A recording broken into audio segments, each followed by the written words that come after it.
Okay, everybody, good evening. Good evening for this She Speaks Her Truth series, episode 2, and the theme of Beholding the Expression of No. This is Rekha Kurup, founder of the She Stands Tall Project Movement, and I'm very excited for today. And just few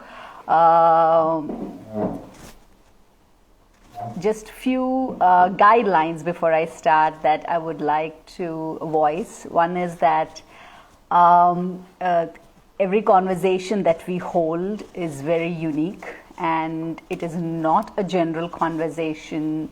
So it is very unique to the guest that is here, to their life and to their life story, to their life experience, to their knowing, and it is honored. And it's important to say because there are so many expressions of no, and so there are so many different categories of no. Every person on this planet is unique and has a unique expression of how they show up in the no and the importance of no in their life. And and of course, in this small time that we have, we go into a particular aspect, of a very personal narrative, and to hold space for a personal narrative, and to invite you as you listen to see how that opens up something for you in your personal narrative, in your personal stories, and to see how we can hold space for all the layers and the different aspects of saying no. And in this particular series, we're specifically focusing on women saying no, and it doesn't make the no of anyone else any less. I feel every human being has the right to say no and to protect themselves physically, emotionally, intellectually, creatively, psychologically, relationally, spiritually. In every aspect of our life, we have the right to say no if that does not support us, if that doesn't align with our values, if that does not align with our own inner yes. Then everyone has the right to be who they are here to be, and to be seen and honored and respected. In this particular one, we have specifically today we'll be talking to a mother-daughter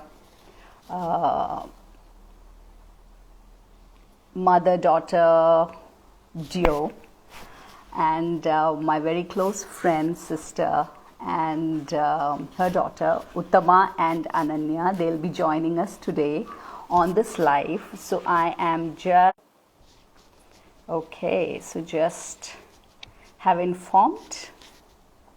Uthama is here. So today Uthama and Ananya are here, and you might have seen both of them individually in their 1 minute no videos, and also they did a role playing of no. And so Uthama is an educator, a theater enthusiast, a mother, a lover, a spiritual seeker. She loves gardening, she loves poetry, she works with children. She is also working with storytelling, playback theater. And you saw Ananya's introduction. So I just wanted to read it. I absolutely loved her introduction, that she's the biggest Justin Bieber fan. She loves dogs. She's a sister of the cutest brother and the daughter of the best parents. She enjoys Western music, loves to do art, loves to be creative and make things. And she loves to read a lot, and she loves cooking, especially baking, and she loves junk food. And I have to say that her no video has gained the most popularity of all the videos. So I think there's something about young people and children being able to say no in a very strong way. It is also something that moves adults. Yeah. So I am going to invite Uthama and Ananya here. Hi, Josephine. I see that you are here. So let's an invitation. Let's Wait for them.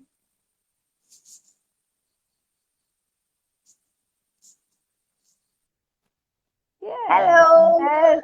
Hi. Hi. Hi, Uthama and Ananya. This is so exciting. I'm just so excited I to see know both of you. we both Yeah. are as excited as well.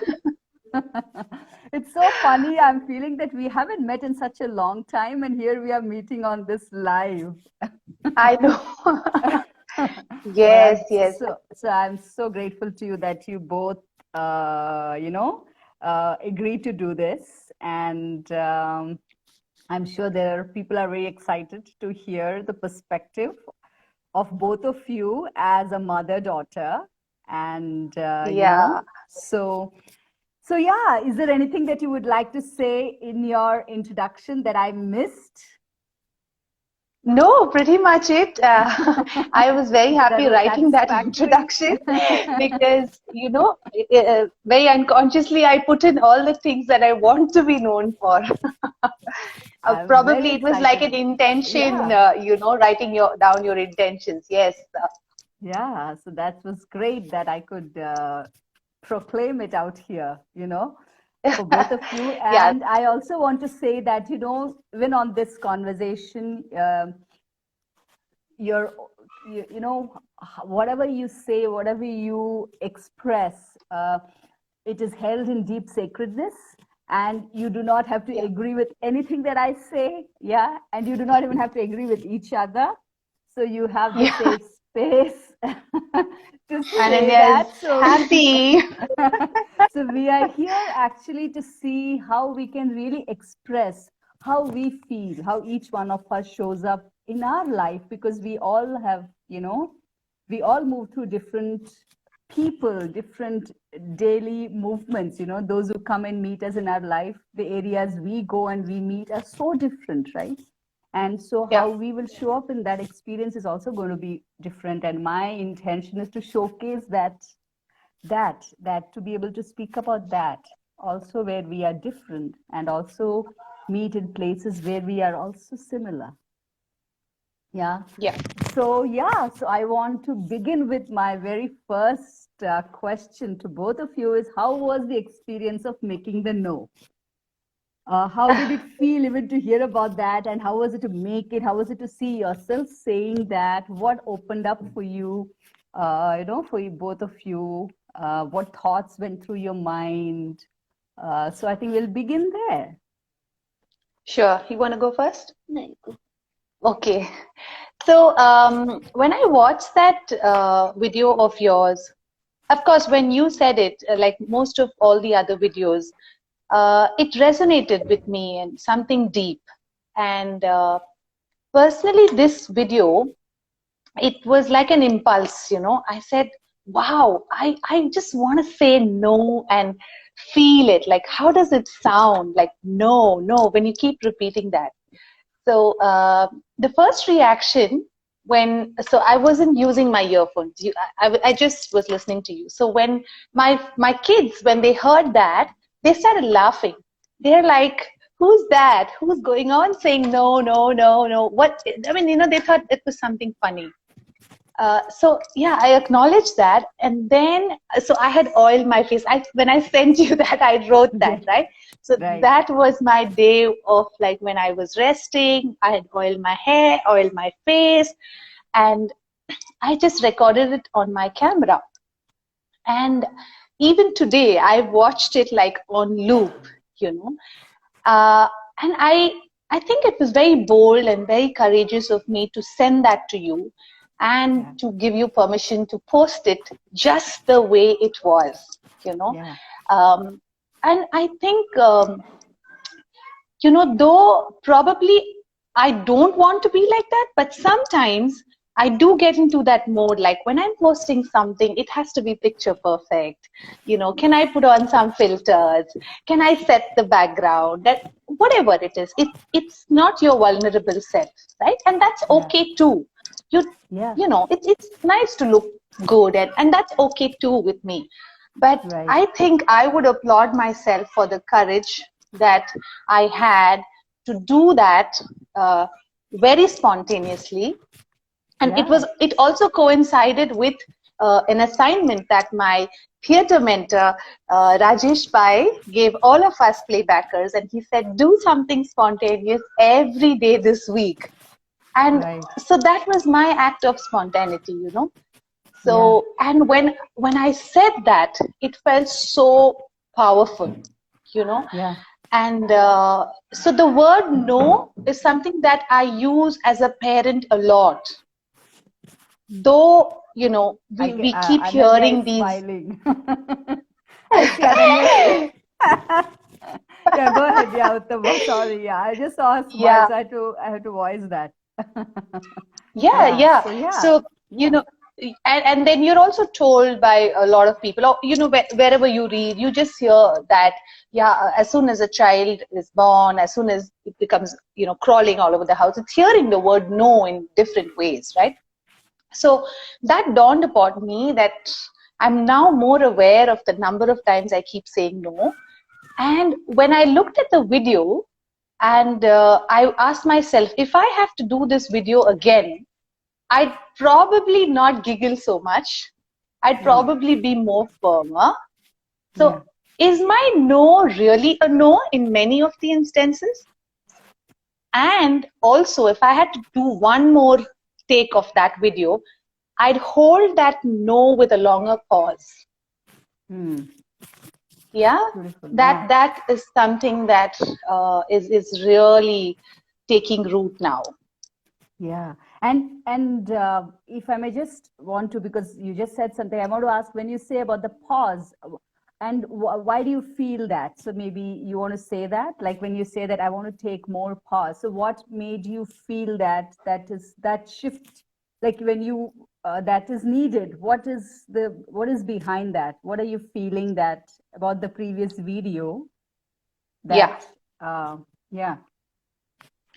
I think I want to take that pause because I'm also curious to know how the other person is going to take the conversation forward when I pause Yeah. after a no. Yeah. Yeah. And Yeah. I think it's just my personality because I chat, I use a lot of words. And this is something that I'm doing with a lot of awareness now. I'm trying to reduce the number Yeah. of words and use them more powerfully Yeah. without being too, you know, overly thinking about it, right? But Yeah. Right. sometimes there is really no need to give explanations. Yeah. And when you look at real life, when you're giving a no, especially with at your workplace or to people who are your age or people who are older than you tend to give an explanation very Right. quickly, like Yeah. no, but you know, and then Yeah. so Right. I'm very intrigued by this thing that, you know, I want to say no and have a strong pause and what's going to happen. You know, Yeah. I really want to Right. experience that. It's like the no as a full sentence. Yes, yes. Yeah. Yeah. Thank you, Uttama. So yeah, so I want to hear from Ananya now. How does even hearing your mom, your own experience, and now you hear your mom also speak, and you as a person, you're a daughter, you're a student, you're a friend, you're a sister, you have so many roles also you play and move through, right? So, how was it for you to record the no? And I'm really curious about, as an adult, I know but as to hear your how you felt doing that and how do you I mean, the biggest thing was I'm not used to saying no. Most of my friends, I always just say, yeah, maybe, but can you give me 5 minutes and then I'll come and do it. And they just take that for granted sometimes. Some of them, like they just take that for granted and always ask me to do whatever they want, and they never give me a chance to do what I want. yeah That's not fun for me, but I still do it because I think saying no is kind of rude. But after I made that video, I saw so many people can say no, and that too, they're all like me. They're women, they're yeah girls, they're not boys, and it's like I'm not used to doing that. So when I did that, there was like a big sigh inside my heart that I felt. Like you've mm, said that after a long time. yeah Yeah, and also uh, I was a little like chill and I was giggling just like Amma. I was like giggling and saying the no video sometimes. But then a little while even in the video, I felt that this is not how I'd say no if there was some serious something that my friend was asking me. So then I like in the last part, I started saying no a little more harsh or a little more firm. Yeah. So I really feel that I should keep saying no sometimes. I shouldn't be like always saying no, but I should say no a few times so that I can also get it my way sometimes so that I can also enjoy playing, because then there's no fun in playing or anything, even in school, being with others. It's not fun when you just always say yes and then you don't get to do it anything for yourself. True. Yeah, that is so powerful what you just said, Ananya. And to not be taken for granted, right? When we always say yes, and I tell you, this is true for all of us. I'm sure whoever is watching will also listen. When we keep saying yes, then our no's have no room. So sometimes I like that when you say, sometimes, not all the time. Sometimes I also need to say no so that so I also can be there. So, so your yes can also be there, right? So very powerful. And do you usually see, like when you do you usually see, this is again moving to our next question. I think it's happening just organically from what both of you are saying. Do you see women say no around you? Do you see like we have a hesitation, as women, we always have a hesitation in saying no. I'll give you an example. The interview I did last time, the first episode, in the very beginning, my mom was singing, mom was doing a chant, and I just said, you can see that I said, that 5-10 seconds has guilt tripped me, like it's nobody's business. And I'm like, and I don't even look, I'm just saying, like it has, so this, even that much of how I will be seen, will I be seen as rude or mean, but it was something that I did because my mom didn't know there was live, or I was doing, we are in the living room, I'm in a completely different setup, but that made me so this about it. Then I really think, oh my God, why am I feeling so this about just a gesture? I didn't even say no. So this is something that, that's why I wanted to have this also. So do you see, like, around you, women claiming their place, their rightful place, or really saying so that they can also have, like, how exactly what Ananya said, so I can also enjoy. So do women always allow themselves to also be in that? Do you see that? That's my next question. Not really. I mean, growing up, I didn't see the most important women in my life say no. I've never heard that very clearly said, let's talk about my grandmother, she had a very challenging relationship with her husband, my grandfather, both lovely people by themselves. But my grandfather, being from the army, and a fitness freak and a nutritionist or whatever, he was like, he needed everything on time. His then muttari kachir, the ragi malt and the fruit cut, and routine and everything. Routine, the water for shaving, everything had to be kept. And I would hear my grandmom, not even complaining, expressing herself to others, saying, is this what I was born for? I mean, is this what my life is, to keep doing this continuously? But today, when I look back, when my grandfather asked for something, I wonder how he would have reacted if my grandmother said, illa, or a no, like, how would he have accepted that no? But she just did it. I mean, though it was a no in her body, it was a no in her mind, in her heart, but she never said it. And she never got a break. I think.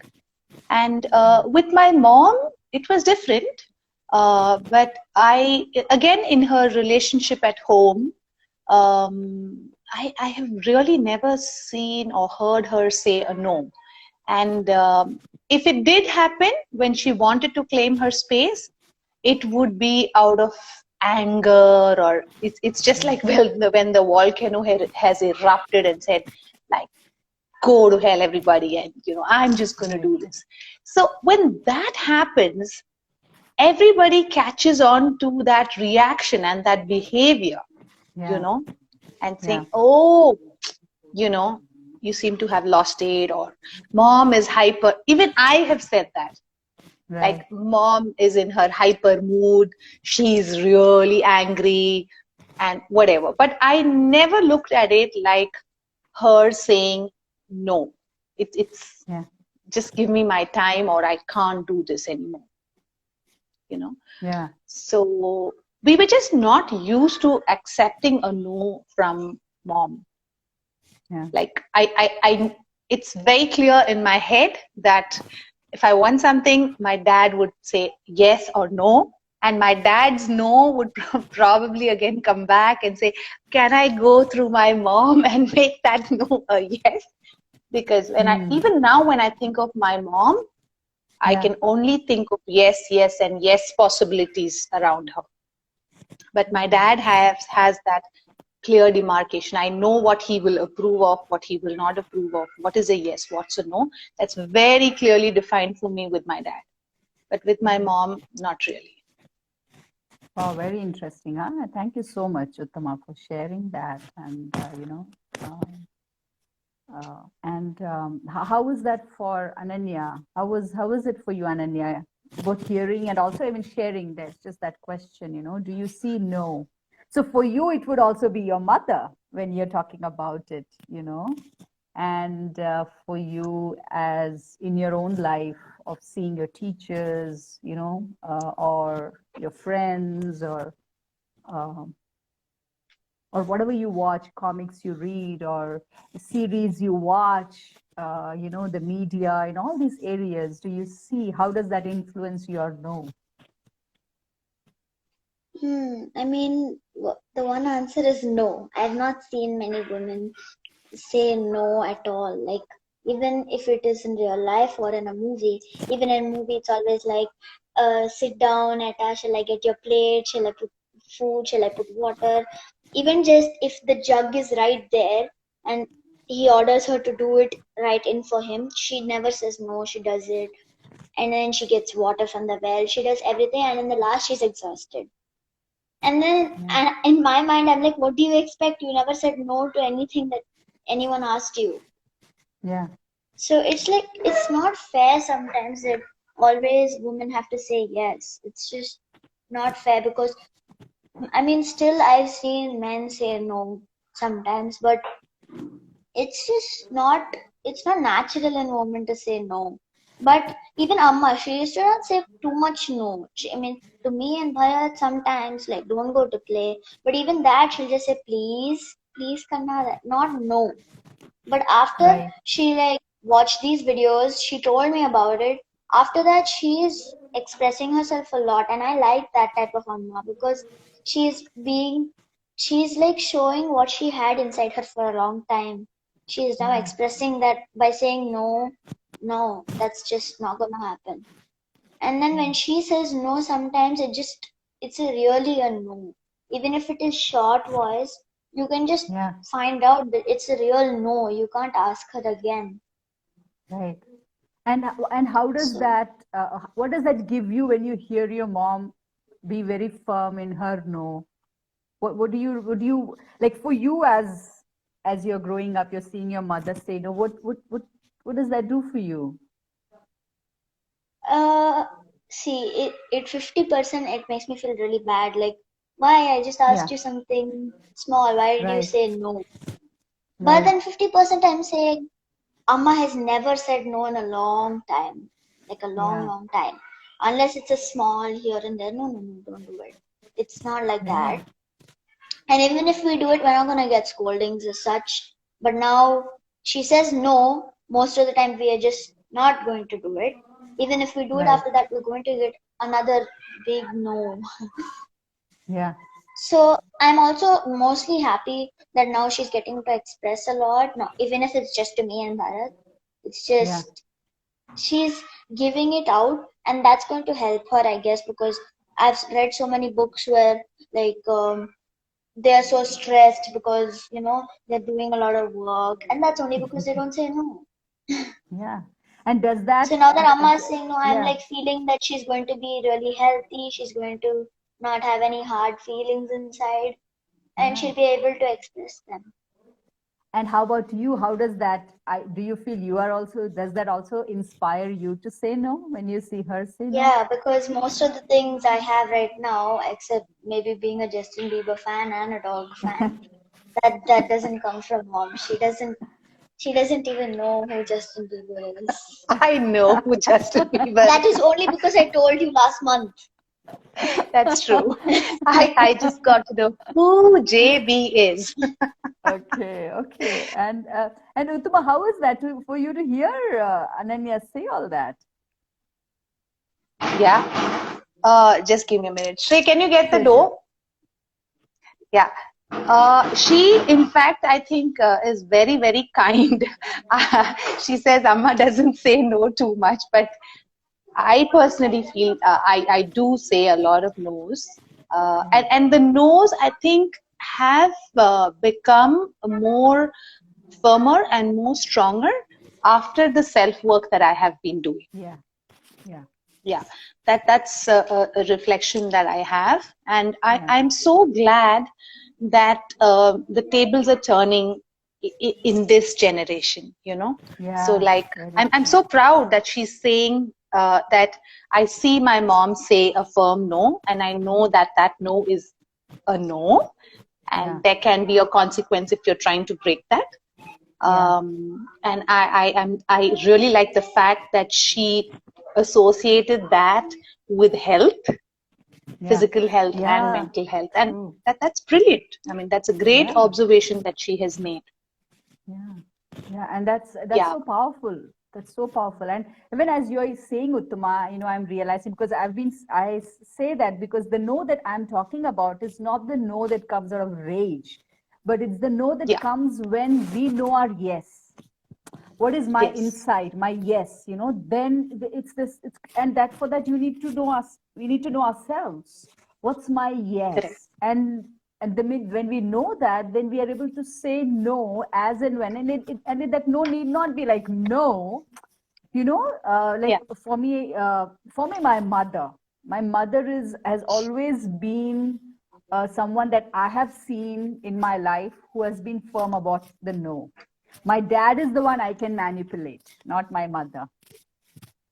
My mother okay. has always known herself. She has no guilt about the no that she says. And as a child, as a child, for me, I feel it brought a lot of grounding and safety for me Yeah. because she would even say no for me. So she gave me the freedom that to no relatives, I have to be goody. I never had to Hmm. be. I never had to go to somebody's house and eat something that I did not like to please them. My mom would say for me, even when I was a child, Rekha doesn't like that, or she doesn't want this, so don't give her that. Oh, So that wow. was very good for me because I would be like, whoa, I would actually feel a little embarrassed. Right, That right. it's okay. I will try to show I like everything, but then I realized because I would not like it, and she would stand for me. Yeah. She would always stand for you know as children, because many times you cannot voice your no when you're in Yes, the yes. crowd of adults. Of course there are many places she didn't even know, because some places she didn't even realize that people could be like that, from Yeah, her yeah. own. Those are different things, but because I saw her say no even in so many situations of my life, I in very dramatic situations, I have been able to say no. I mean, it's never easy Hmm. to say no, but I feel like my mother is still a very strong, influence in my and it will not be a no that she says. It could just be an expression, you know, a tone in her voice that you don't want to mess. You know that, okay, you don't want to. You got it. You know. And yes, I don't know. I'm just, when I'm hearing that, you know, I feel for a child. As for me, as a child, that was quite strong for me to have someone around me who will even say no for me, who will stand up. Yeah. You know, it made me feel safe. And as a teacher, you're also a teacher, right? I mean, in school and classroom with children. Because when I look of, I'm thinking of myself, you know, as Ananya's age, you know, third, fourth, fifth grade, those ages of my life. That is when you really start trying to create your own identity. You're seeing how to move in groups, how to find your own self, you know, how to see that when you say this, you see how people kindly don't like you or isolate you. So how do you navigate those boundaries, and how do you, you know, you're learning all those things at that age.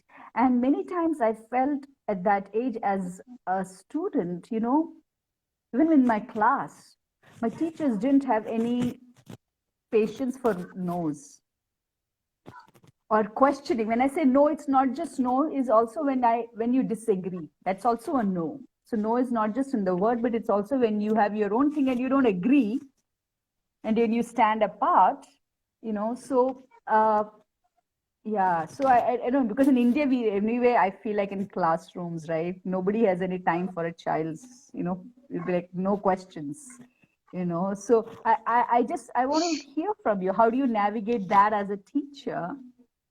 And what does that mean? And how do you see, even in your classroom dynamics, how do you see students? And then maybe then Ananya can also speak about her perspective from the classroom point of view. Or anyone can go. This is for both of you. So two different perspectives, right? Yeah. So yeah, before talking about the profession, I just wanted to also tell you that my first job was a hotelier. I was a hotelier. Ah. You know, and I work for the Oberoi group of hotels. Oh, I didn't know that. Yeah. Oh, you did know that, right? I didn't know that. So yeah. yeah, I don't know why I'm dying to, you know, say this, because I'll tell you the reason why. Because you know, whichever profession you do, traces of that becomes a part of your personality, and you carry that, right? So after I completed my tourism management as a part of the campus interview, and my brother was also working for the Oberoi group, so I got selected, and I used to work at the Trident Hotel in Cochin. That was my first job. So and I was in front office. So I was very young, and you know, you talking to guests, and guests make requests all the time, right? So there are times when, and I was like, you know, oh, this is customer service. You need to have a smile and, you know, give your guest the best experience. And I was always in that mode, you know, that guest satisfaction mode. And the first time I was stumped is when a guest used the hotel towel to dry her hair, and she had henna or mehendi or something on it, and that wouldn't go, that stain wouldn't go. And then, you know, the housekeeping and the laundry, they tried, and then, you know, usually they have very good chemicals to remove all kinds of stains from the linen and everything. But the housekeeping supervisor came back and said, I can't accept this. I mean, a guest can't do this just because it's a hotel towel and you got to pay for it. So how do I say, no, this is not acceptable? You know, that was my first lesson. And I said, oh, but aren't we in the service industry? Aren't we like supposed to keep our guests happy? So that was the first time I learned about the concept of a service no. Yeah. You know, how do you put that across? And the second incident is when I wasn't on shift that day, but there was somebody in the hotel, a guest who used some foul language or abusive language on the steward. And so we have a duty manager. All the head of departments are duty manager for 1 week. And when you're duty manager, you're there in the hotel till all the restaurants close. And then, you either go home, or most of the time you can just rest in the hotel and go back home the next day, which is probably, and then take rest and come back to your shift. So that night, our executive housekeeper, a lady, was the duty manager. And the buzz of the town that day was that, she threw out a guest from the restaurant. And I was like, really? So, this was very new to me. And the others were okay with it. And they're like, yeah. She stood up for the employees and she said, no, you can't use abusive language on my staff. Leave right now. So the reason why I'm saying this is that struck to me. That was probably professionally the first time I learned that you don't have to always keep saying yes to everything, even if you are in the guest services industry. So that stuck to me. And then, we were given training and a lot of things. These discussions used to happen, that how do you say this? But again, the profession that is, and you're into hospitality, you're always trained to say a no very politely. And very, you're just, Ananya, stop playing with it, in a very dignified way, right? And I think that's okay too, That's okay too. Yeah. You obviously cannot be rude to guests, and that word of mouth thing flies very fast. So that's okay.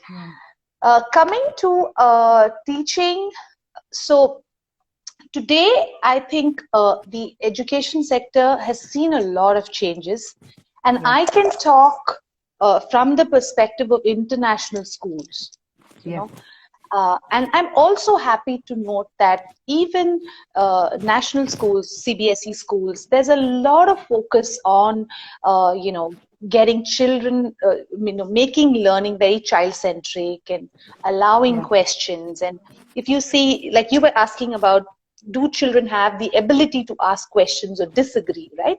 So a lot of the techniques that we use today starts with the big question, right? So we have a big overarching question with the theme, and then children brainstorm what they want to learn, what they already know. So like, I'll give you a tool. We use a KWL chart, what I know, what I want to learn, and what I have learned. So, so that is the scope, and it's very, very different from the way we studied. So I'm just so happy that these changes are happening. They've I think been there for a long time in the international curriculums, and a lot of CBSE and ICSE schools in all over the country are adapting these best principles. So it's a great time to be a student, actually. So we encourage children to ask questions, and also another thing that is happening is a lot of choice is given to children to choose the way they want to present their learning. So today I've just joined a very new upcoming international school, and we were just discussing about this, that how do we give them that flexibility to choose what they want to learn. Probably not what they want to learn. There are certain things which they all will have to learn, but to choose the methodology and to choose the way they want to show their learning, give us evidence of their learning, that choice is being given to children. So, they don't really have to do what we are asking them to do. So that change is happening, and that's a welcome change, and that's really good. Having said that, from a teacher's perspective, also there are times when you have to say no to children, like especially when it comes to their safety, and and sometimes children just want to play up, so you need to set your boundaries, and you need to let them know that yes, you can play, but you're also here to learn, and that is our primary focus. And that's that's a gray zone, because it's a very fine line. It's a very fine line, because we are using play as technique, we are trying to make the classroom quite informal, and children learn in very, through play in informal ways.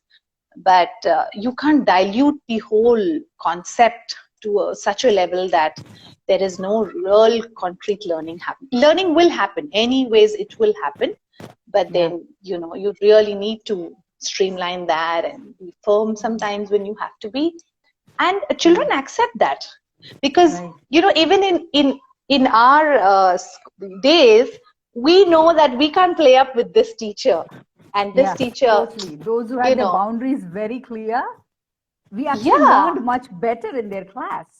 We loved their class, yes. And we learned quite a lot because they had high expectations of us. They meant business from the moment they came into class. And for me, the biggest takeaway is these teachers planned. They had a plan in mind. They were just not coming and doing it on the wing, because and I see that correlation between teachers who are very lenient, because planning takes a lot of effort, right? And with all the other responsibilities that are sometimes given to teachers, like non-academic stuff, like when you're doing a lot of admin stuff, this, that, and sometimes you just have to go to a class and you're not prepared, you're not planned. So then everything is impromptu. And then when you just allow children to speak, and children can see through that, believe me, Ananya will also tell me, I don't know what this teacher is doing. She tells me, like, I don't know what this teacher is doing, Amma. She's talking about this, and from Kaveri, she went to this topic and that.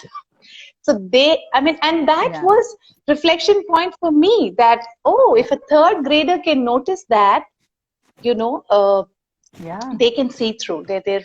So defining those boundaries, having, and like knowing what your yes is, like you said, knowing what your yes is as a teacher, children appreciate that.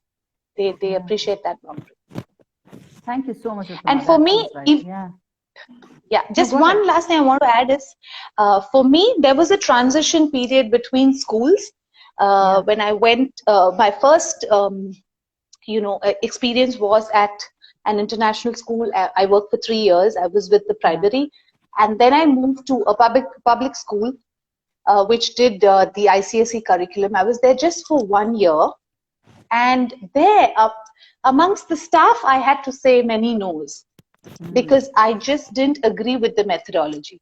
I didn't agree with what was the convenience of doing what had been done for 20 years and just go with it, and expect children to do creative writing and write wonderful essays when you're not even spending 2 English periods teaching them what an essay is or how to write. So I had huge debates, and I stuck to my no, and I was lucky that my principal identified that, and she gave me the liberty to do what I wanted to do. And I bought time, because I said I cannot expect a 5th grader to give me a quality essay. And it's very demotivating for a child when you haven't taught something and then expect them to produce very high quality writing and give them a 5 on a 10. It's very demotivating, right? I mean, I don't think essays should be marked also, but that's a completely different debate. But that happens in your professional space. And and I think for the higher grades, the middle school, even for 3rd grade and 4th grade, so we like simple things, like we teach them a concept of opinion and fact. What is a fact and what's an opinion, right? And there we do teach children to disagree, and we give them topics, and we say, do you agree? Do you disagree? But you just can't say you yes or no, but you have to give evidence. Why? Right. It can't and just then be we an take that. emotion-based. Yes. Right. Yeah. It also has, your mind also has a place. Right. The discrimination aspect of our intellect also kind of. That's actually wonderful. Maybe I'm just going to invite you to pause, and I want to hear what Ananya has to say. She's so patiently listening to us speak. So Ananya, I would love to hear from you. As a student, as in your life. I have heard a lot of no's from teachers because especially in this school, they don't do much of extracurricular classes.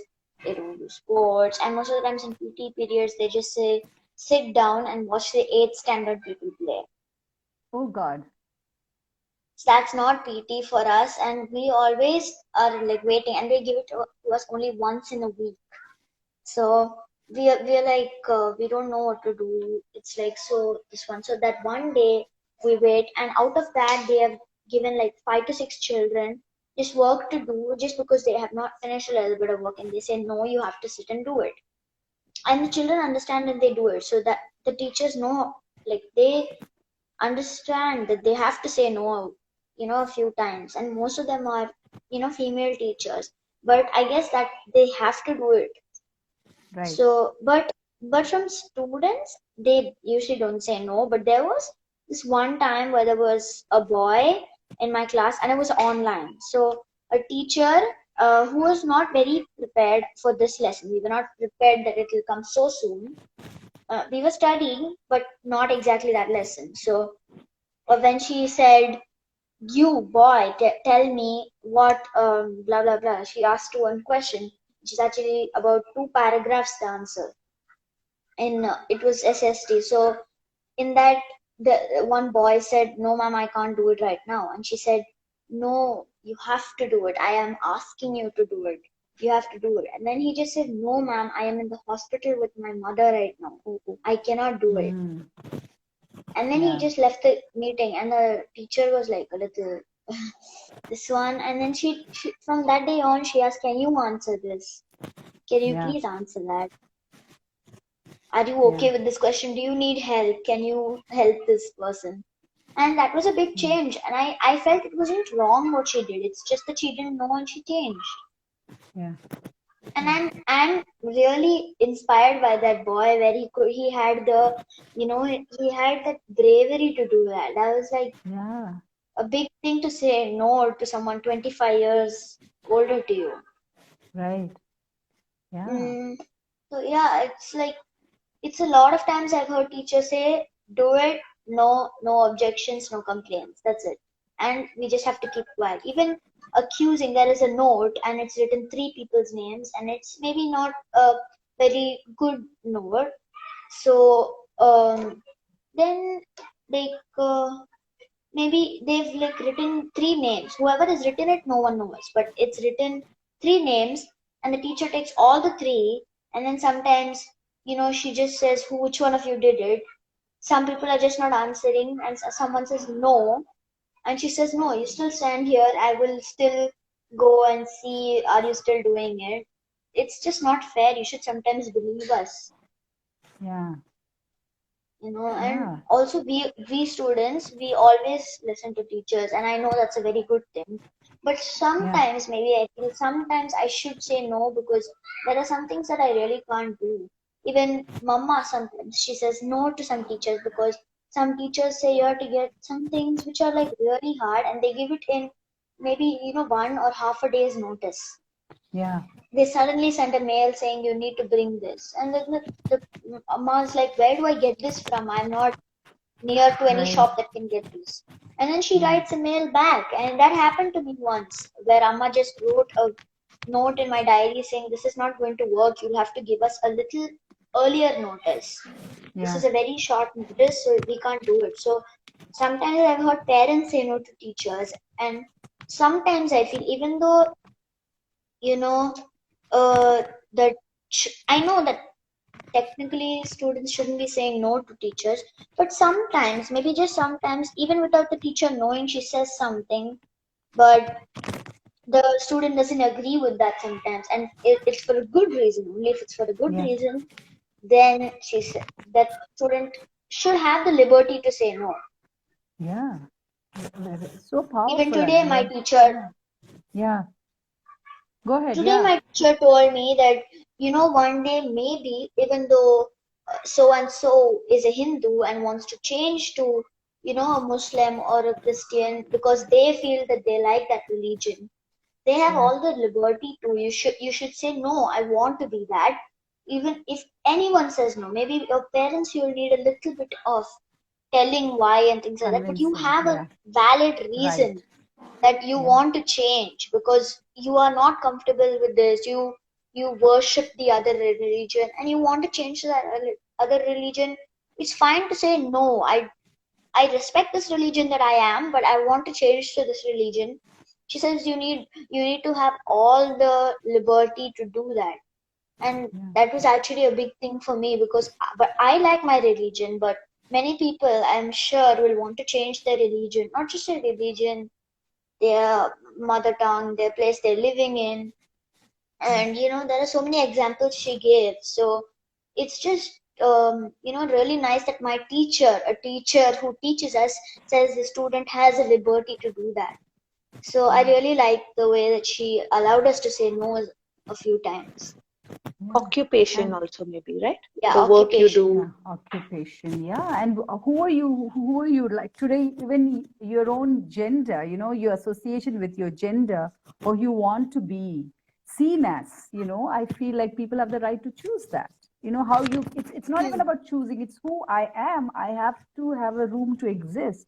And as I Mhm. hear both of you, like when we, Uttama would know this, when we do our circles, we have these agreements that we create at the beginning. Now, as I'm hearing, I'm realizing that those are agreements also of no's. What is not? What we are agreeing to collectively say yes to, but at the same time, when we move from there, that's not okay. So, I Yeah. feel like it is so important to have agreements, even in classrooms, that teachers and students can build together agreements that can create safety. What is not okay? Yeah. What is not okay, like being rude to someone, because there are many places where a student can feel a no.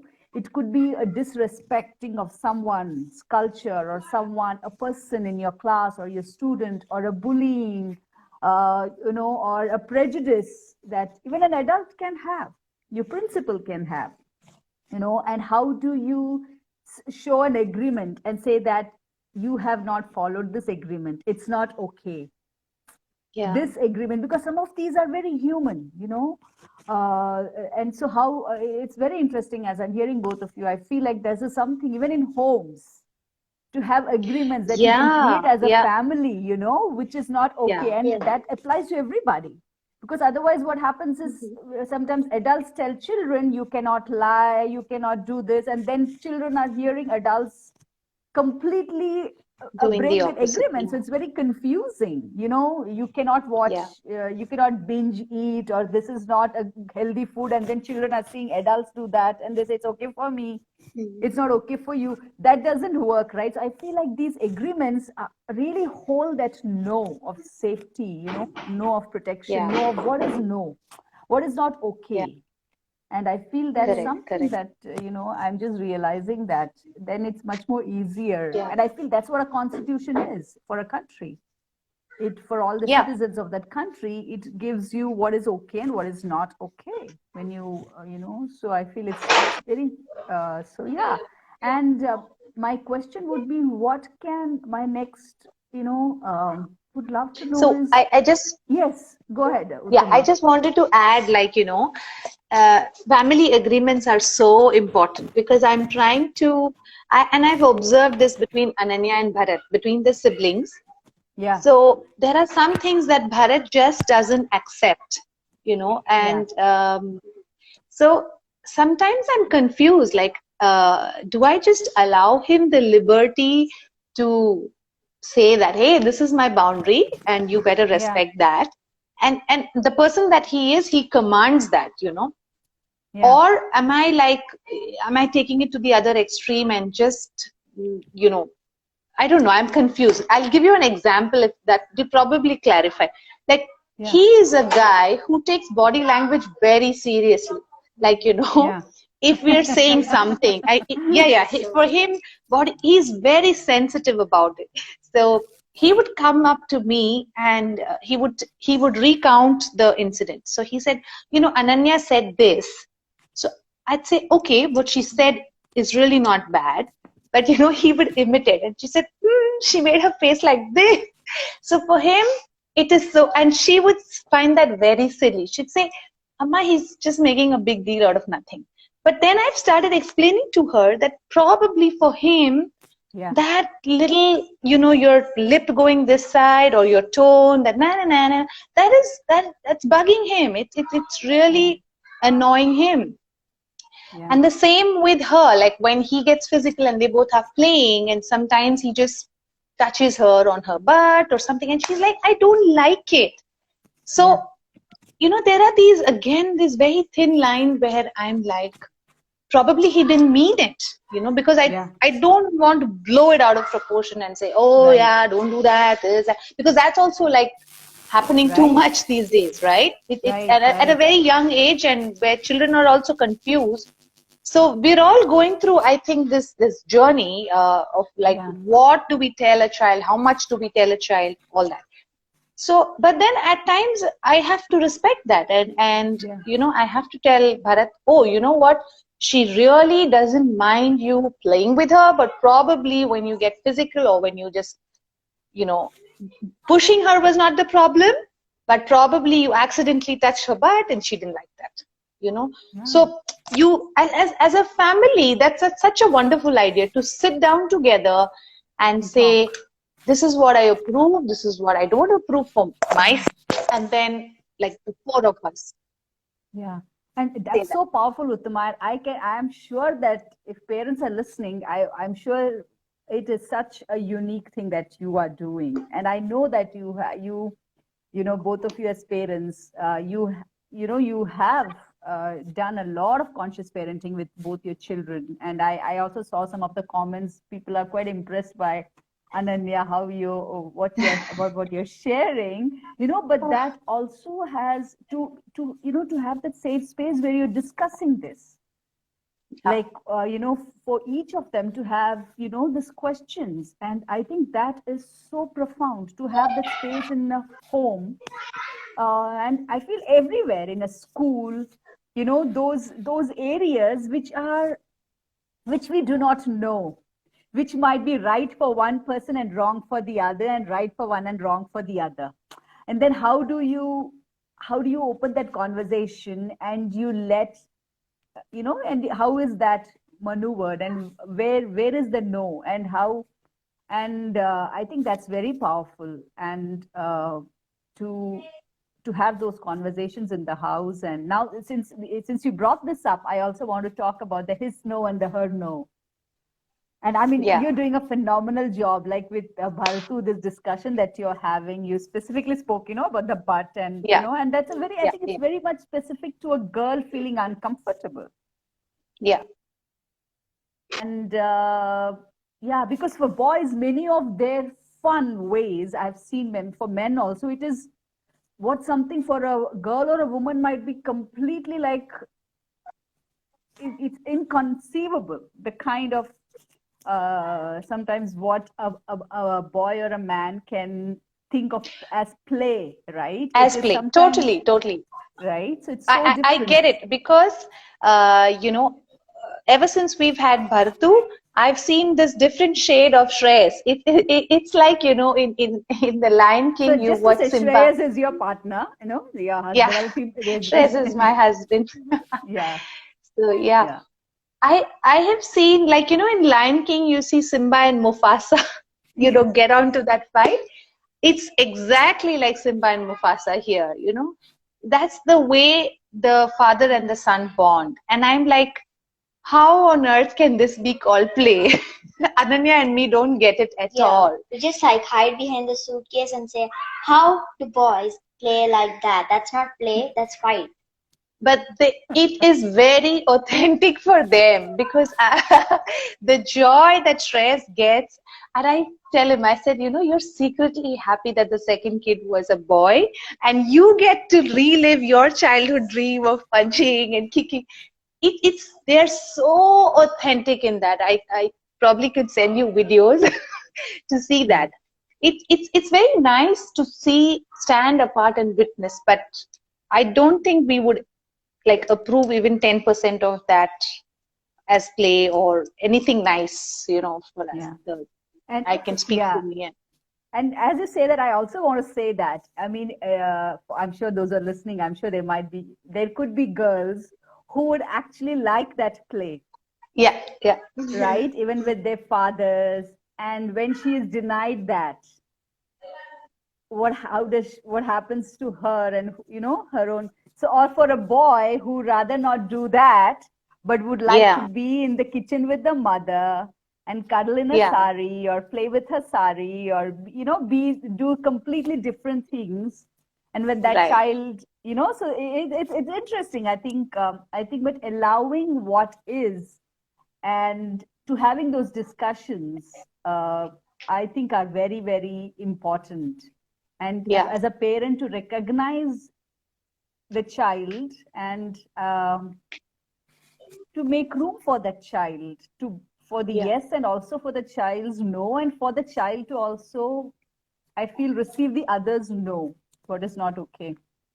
Yeah. yeah. And yeah, I'm just saying, Like, to give you another yes, example, yes, yeah, go ahead. Bharat was, the other day, like when he's not brushing his teeth or something. So I'm just calling him like this, like, Bharat, come on, do it, do it. And I'm patting him on his neck. So Yeah, his no was so strong and so authentic. He said, Amma, I get it that you want me to brush my teeth. I know I'm not doing it, but don't hold my neck. It, and yeah. I felt like a 35-year-old guy was saying, hey, mat karna, whatever. Mm, It was right. so powerful. And he said, I just don't like it. Don't hold me like this, like here. So I said, Yeah, I mean, I felt so guilty, like you said, that little thing, like right.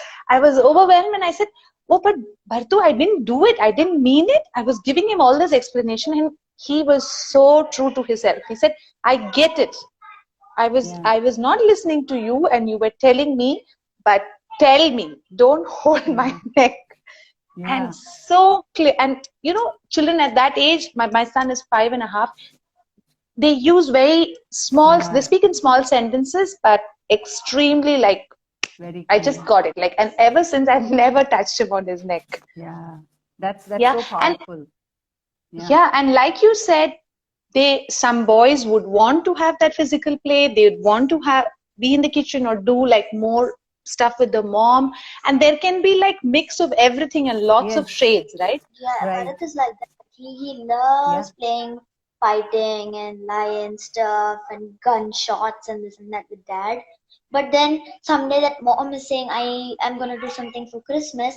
He comes, he wears a chef hat and an apron, and then he puts his stool and he bakes every single part with mama.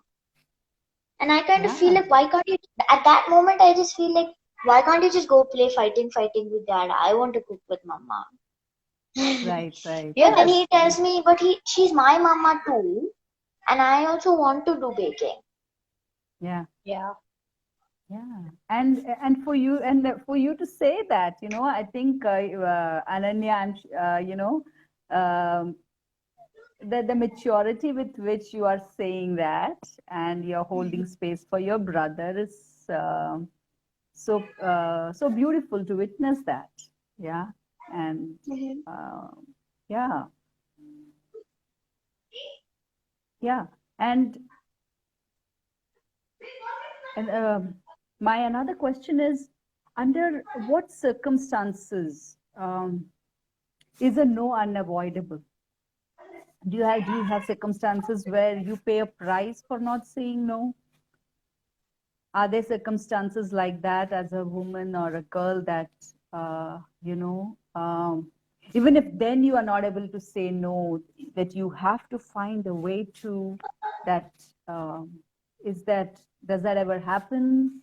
Are there gateways? Like, because we spoke about boundaries, so this is also connected to boundaries. What are boundaries? I don't think in the previous talk we spoke about that, but we got that word used few times on this. We spoke, the word came. So just, how do you see boundaries, and what are the no's? What are the boundaries that are just not okay to be broken or to be compromised? That where a no has to be.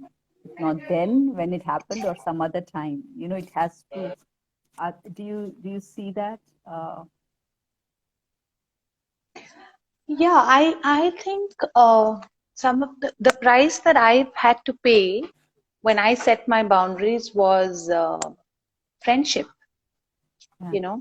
And I am speaking from my experiences in during my college days. yeah, So I had an amazing school life, and then suddenly from a very open culture, very simple culture of a Kendra Vidyalaya, I moved to one of the top colleges, women colleges in Bangalore, yeah, where until date I have very traumatic experiences or memories of my first 2 years in college, because I just felt I didn't belong there, you know. And today I can see why, because when I was in school, at least the KV culture, we really did not have that demarcation between boys and girls. Even in yeah, 12th standard, I remember holding my classmates' friend hands, the boys and the girls together, and playing that chain cut, that game, yeah, you know.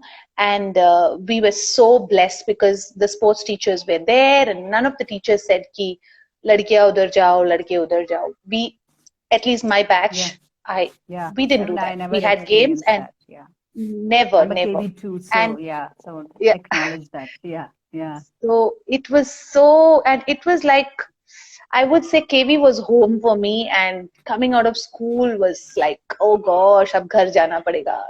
But you know, it was that wholesome, that whole yeah, um, that whole schooling experience, right? And from the and we were so grounded, like because of the different cultures that were there, and nobody was trying to please anybody. Like one of you may yeah, have one or two kids, but by and large, everyone just we appreciated the simple things of life. yeah, And when and you know, even just the culture of calling Didi, Bhaiya, you know, your seniors were yeah, always addressed as Didi. And I remember I was so naive when I went to JNC and I met my seniors, and there was this freshy queen, you know, this thing. So I walked into the student council or whatever, that captains, and I said, Didi, what are we supposed to do? And then they were like, so the president was very sweet. She just smiled and she said, oh, that's so cute. And then it struck to me that, oh my God, this is not the culture here, you know. right.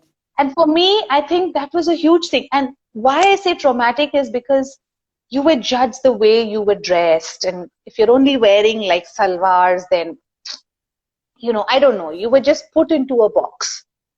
And Yeah, I, like I said, at friendship at what cost? Like, I can't be like that.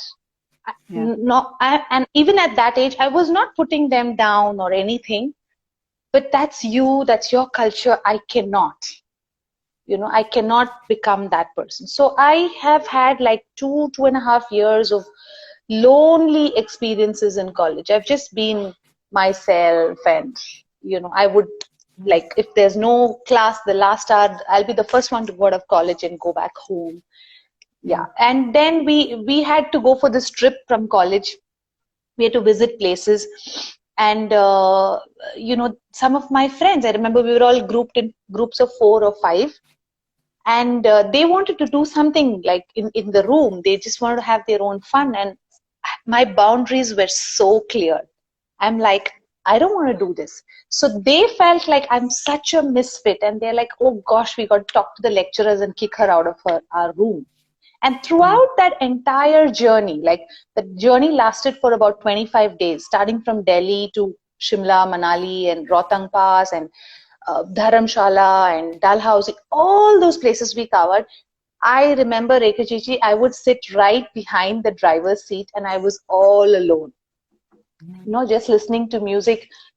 Those days, Walkman we had, listening to that. yeah, But when I look back, I said my boundaries were so strong, and I was not ready to compromise just to be popular or just to have friends. And I was happy being in myself, you know. yeah, So that's one thing. When I said no, I lost I would say, yeah, I was just not accepted into society in those circles. Yeah. Uh, Yeah. Sometimes the price we pay for really standing up for our yes or what is and it's okay to be able to do that. yeah, I think for your daughter to see that, for your children to see that, I'm sure for your students to see that to honor who I am and not so I like so yeah so the no awareness was there in many ways yeah. and yeah And after that, I think at least now, again, I've set my boundaries about whom I want to interact with and how yeah much time I give them in my life. yeah Like so I'm not on the extremes, like, because of my spiritual journey and my practices, I yeah hold a lot of compassion for everyone. yeah But I think my awareness has increased so much that yeah I know the limit. Like when I right know even just the venue, the aura yeah that the other person is yeah emitting, the moment I start feeling choked, or I just feel that the other person is so immersed in themselves and they are not holding space for me or my presence over there, uh, yeah that would just be a courtesy visit. true And yeah without holding any grudge, because they're on their journey and I'm on mine. yeah But I am sensitive. I'm a sensitive soul, and there's only so much that I can take. And there's yeah only so much time that we all, as I human know beings, we have have on this earth. true very So, true you know, yeah and I mean it's so true that even to experience and practice compassion we need to have very clear boundaries about who we are what yes, we yes, can do what we cannot do and what we can what you want to say yes to. I mean otherwise I think it's very difficult to even be compassionate, and Brené Brown correct. says that in one of her talks that the most compassionate people are the most boundaried. They are the ones who can say no without the Yeah, guilt, so it's important. correct. Yeah. And yeah and what And even with the kids, because yeah initially, as a young mom, I just wanted to be there all the time and do everything, and uh, I mean, just break my back, I would say. yeah But now I know, like when I come back from work, I need that time for myself. I need that yeah sleep. So even today, like Ananya wanted me to walk her down to the park, and I said, no, I need that half an hour, 40 minutes. And I knew we were coming on this live, and I have a lot of work pending in the yeah house. So there are days when I would just drop everything and be there for them. But I yeah have learned to say no as a mom and claim some time for myself. And that yeah has helped me so much, so much. And I would like say this out to all the moms watching, yeah that if you can say that no without guilt, yeah then the rest of the time that you're spending with your child is very, very like high quality, because you've catered to yourself and you've shown yourself that you love her so much and care for her so much yeah that you automatically care and love for the other person better. And that was kind of my last question. So you just answered it on your own. What would you like to say? And I would ask Ananya also of what would you like to say to girls of of your age or young girls, in your growing up years. What can support to have clear boundaries, or even the no. What would you like to say from your own experience? How would you like to be supported more as well? Your mom is here, so in so many ways, what is it that you are sitting with right now? You hearing all this, and to all the young people watching, what would you like to say? First, I would like to say at school, there was in my class, especially in third grade, when we were actually going to school there, like physically, there were groups which I joined, meaning like groups, not WhatsApp groups, meaning like in school, snack break, lunch break, recess, and even at the PT period, you were allowed. If you want to, you can come back to class and then you can sit down and write your notes or whatever you want to do. So sometimes, even in the ground, you can just run around sometimes, they allow you. So that time, many people used to say, hey, we're the girls group, we have 5 girls, and I mean, sorry, 4 girls, or whatever, and we'd like one more to join us. What do you want to join? So I'm not like, no, you're a girl, I'm a girl, but I have my boundaries. No, I just said, yeah, sure, let's do this. But after some days, they were only talking about makeup and unicorns and dresses and princesses, and I just started getting bored. I didn't want to talk about that. And then, but they were always making me stay. They were like, stay, stay, stay. If you're not, then everyone's going to make fun of you that you're like a boy, you're not a girl. That like affected me a little bit. And I haven't even told mama about this, but uh, yeah, it just affected me. And I said, no, no, no, I'm a girl. I'm a girl. I like makeup. I like unicorns. But inside, I really didn't like it as much. Maybe I like makeup. Maybe I like unicorns. But just not so much. And there's nothing else to talk about. And even if you talk about one little thing which isn't related to like girly stuff, it's just gonna be like, hey, that's lame. It's just not fair. And then this one day, I just got so bored. I just said, no, I don't want to be in this group anymore. And I switched to another group, which was like very, very fun. It was like you can crack jokes all the time and things like that. And they also gave you your own boundaries. They just said, if you want to do this, you can do this. Let's talk about something. So, like each day, one person can decide what to talk about. Then each day, one game or one activity or anything like that. So, there was a freedom to every single person in that group. And actually, after some time, some people in that group they left and said, "We want to be like you." We were actually inside, not very, you know, like Comfortable. we were not comfortable in that group. We wanted to always joke about and even talk about girly stuff. So but mostly in that group there were only boys. But after some time the girls came into that group. So now it's like you can talk about any genders, things. You Yeah. can talk about any religion, even though there were all types of religions. There was, but you have to say a no if someone in that group says abusive or says something bad about your religion, gender, or anything like that. And sometimes, most of the times, I'm going to say this to children around here: don't take your gender personally like that, because I took it like that. I used to only wear pink shirts. I used to ask mama to buy unicorns and makeup, and she said, okay, sure. And but personally inside, I don't like wearing frocks at all. Mama, to don't ask. She always tells me, and she's like, when you grow big, you won't have time to wear frocks. And I said, I don't want time to wear I think frocks. Mama loves to see you in frocks. I think it's more than for you But liking it. yeah, but Seems like sometimes it. I just say, no, Mama, Yeah. I want to wear leggings Right. and Yeah. shirt. I want to wear jeans and, Yeah. like that. But I respect Amma and I wear gowns, I wear salwar, whatever she asks me to, Yeah. if it is on an occasion or she's Right. giving me a real reason for it. But if she's Yeah. just saying because there are other people outside that will want to see you when you play, they should see you neat and tidy. I just said that's not me, and I don't want other people to see me not being me. That's that requires some claps. Okay. So yeah, her hairstyle and all that, she had decided. So as soon as I walked in after school, she'd put this one-sided pony and she said, this is how I'm going to come for the Instagram live. And I was like, okay. Amma's like, maybe you should curl it a little bit or No, no, braid it. I just said comb it neatly. I mean, Huh. that's all I said.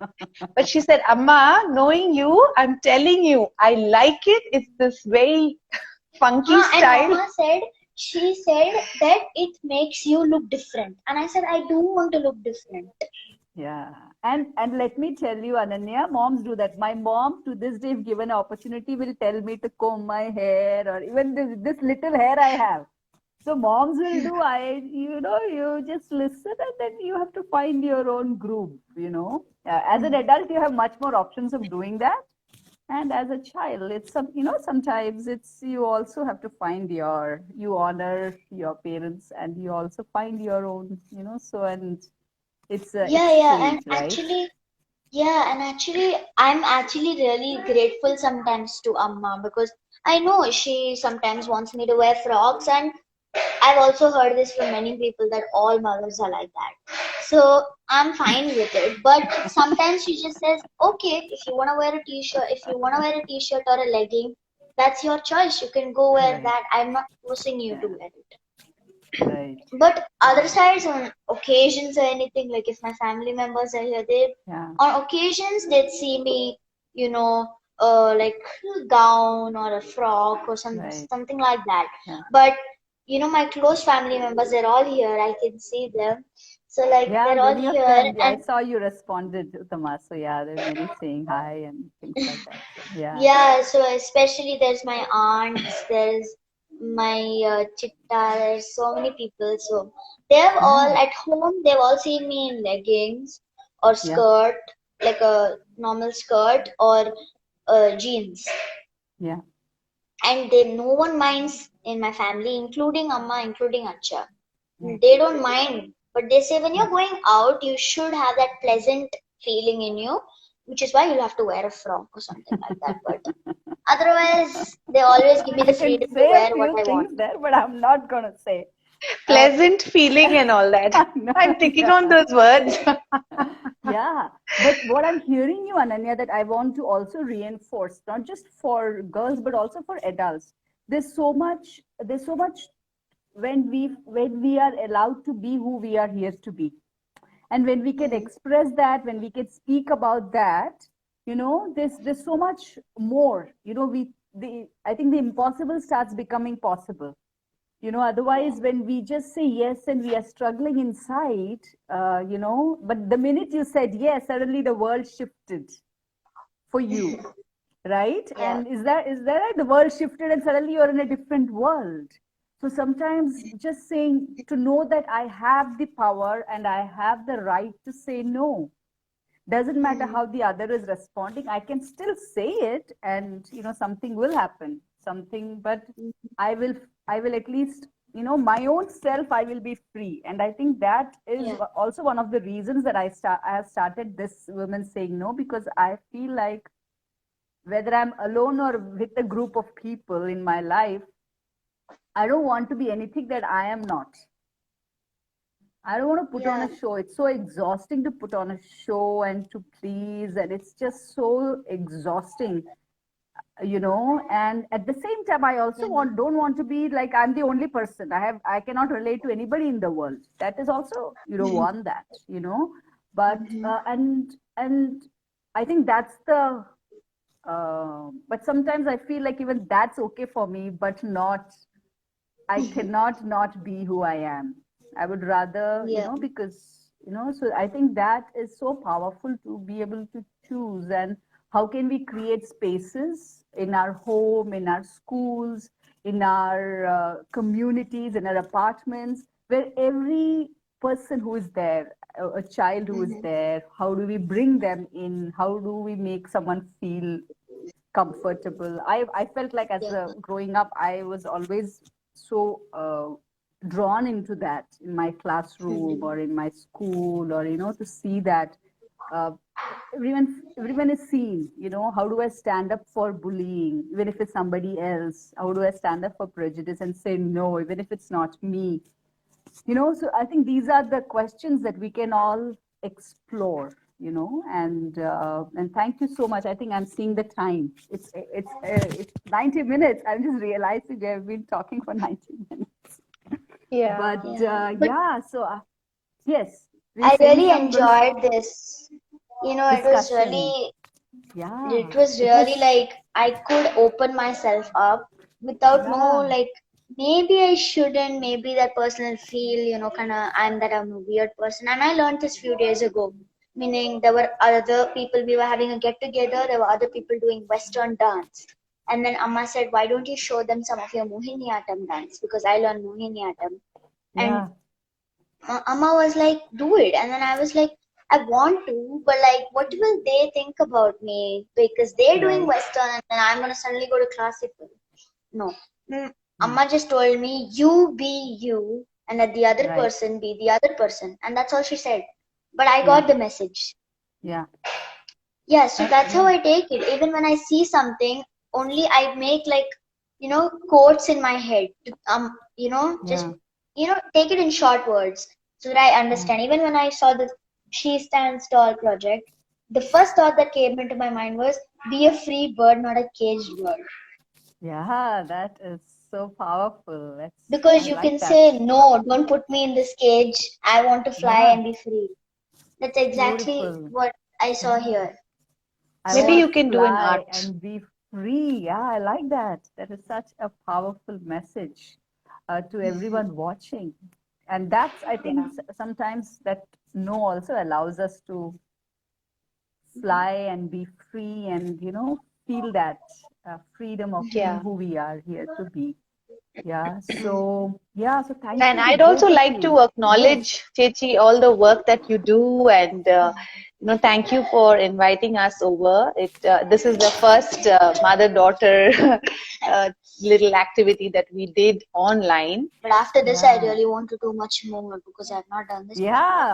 I After hope seeing you guys do much more and you will do Yeah, lives together on your thing and talk about different yeah, topics. I think it would be so we supportive should, to we mother should. daughters and bring Bhartu in, because we don't have this, in families with the son, the daughter, and the parent, you can do so many things. I think it is Yes, uh, so powerful in this time. And we yeah, really, especially in India, these are breakthrough moments for us.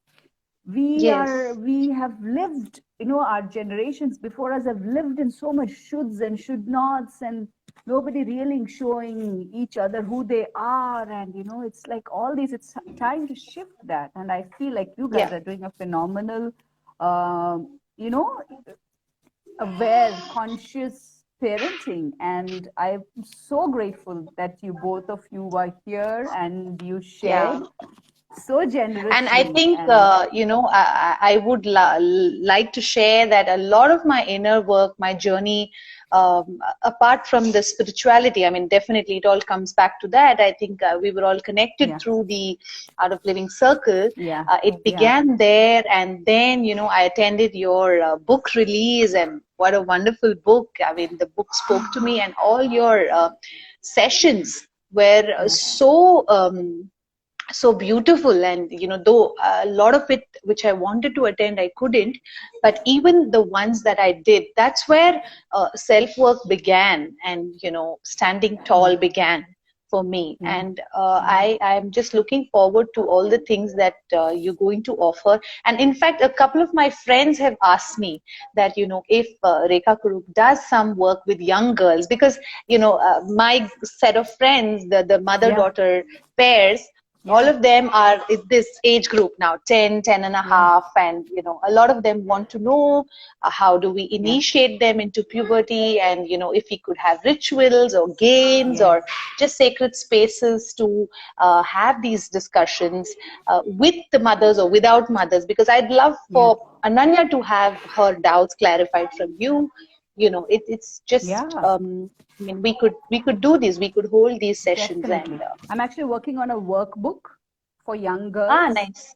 Okay. So then it gives an opportunity for them to also work with it and also engage in conversation. So instead of giving them that knowledge, giving them the opportunity to discover it on their own. So Yeah. hopefully I'll have it And you this should year. have these red tent thingies, those little rituals Yes, that we did. I, Because yes, when I yeah, did that, it was so precious to me. Like just going into the tent and looking at yourself in the yeah, mirror.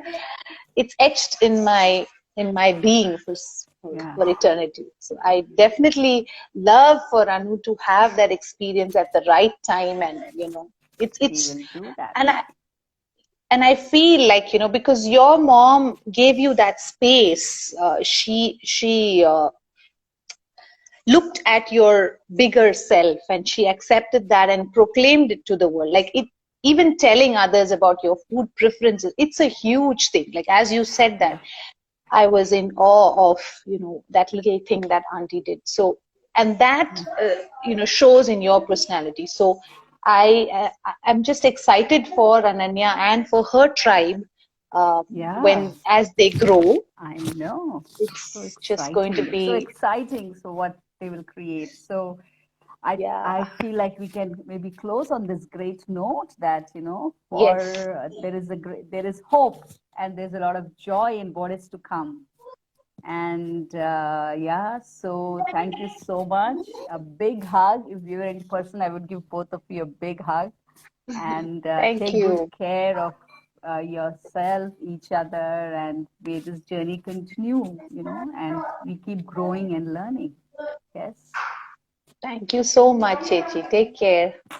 Lots of Yeah. love to you. Take care. And Bye. remember to Yeah. say no. Remember to say no when it doesn't work for you. There's this song, no, nahi nahi, abhi nahi. Old song, right? Yeah. Yes, Yeah. yes, yes. Yes. I know we can go on and All on and right. on here right now. I know, I know. I think we need to Not close. log out.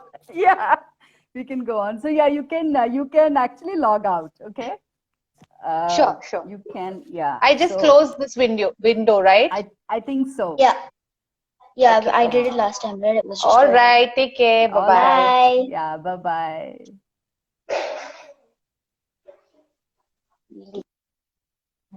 Okay. So yeah, so that was a pretty beautiful session that we had with Uttama and Ananya, and I'm sure all of you who were watching learned quite a bit. I did. It has so much. It has moved me so deeply into my heart, and yeah, I'm just feeling so grateful and precious and love and yeah. Yeah, and I hope you are also sitting with those feelings and reflecting on the power of no in our life.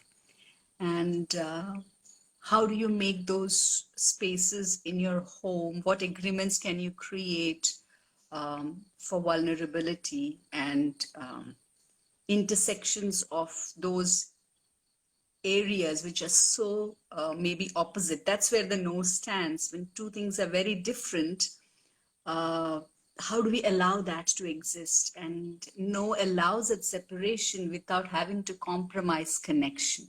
So how can we create those spaces which can hold space for no without having to feel um, abandoned or cut off, just because someone is different, has a different idea, a different point of view. So, yeah, so I leave you at that. So, what is a conscious, mature no? Yeah, so blessed be. Thank you so much for walking with me today. And our next conversation will be on Saturday evening. Blessed be.